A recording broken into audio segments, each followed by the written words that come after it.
Voters in Missouri are rallying against the state's newly gerrymandered congressional map, which they believe favors the Republican Party. The map was drawn by the state legislature, sparking protests and a grassroots effort to overturn it. Leanne Villaluz, a key figure in this movement, is knocking on doors to gather signatures for a petition that would put the map to a public vote. She notes a sense of resentment among voters, who feel their representatives have failed to uphold their duty to the people's will. Missouri's map is one of several across the country that have been redrawn to favor one political party, with President Trump's efforts to maintain control of the U.S. House in the 2026 midterms as a key catalyst. States like North Carolina, Indiana, Florida, Ohio, and Kansas are also under scrutiny for potential gerrymandering. California, in contrast, is attempting to counter this trend by redistricting in favor of Democrats if voters pass a constitutional amendment next month. Missouri's Republican Governor Mike Kehoe signed the new map into law, targeting a long-time Democratic seat in Kansas City. However, a group called People Not Politicians Missouri is leading the charge to overturn the map. They have already gathered over 100,000 signatures and aim to collect more than 106,000 by December 11th.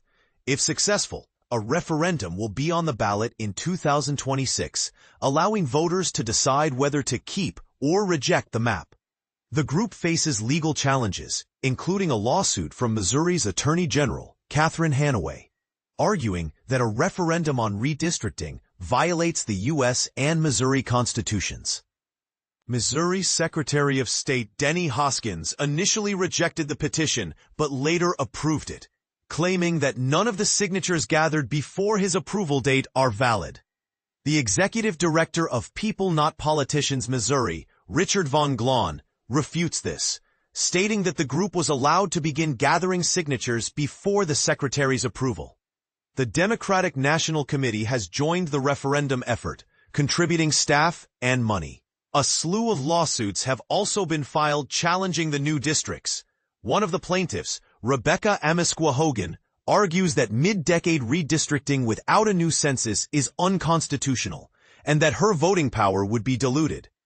Despite the opposition, some Republicans support the map.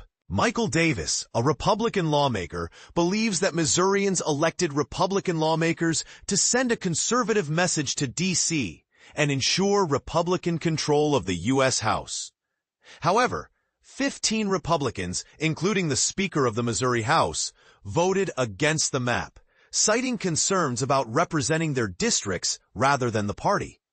As the effort to overturn the map continues, Leanne Villaluz remains dedicated to gathering signatures. She believes that Missourians won't stand idly by and that they will ultimately have the last word in deciding the future of fair representation in the state.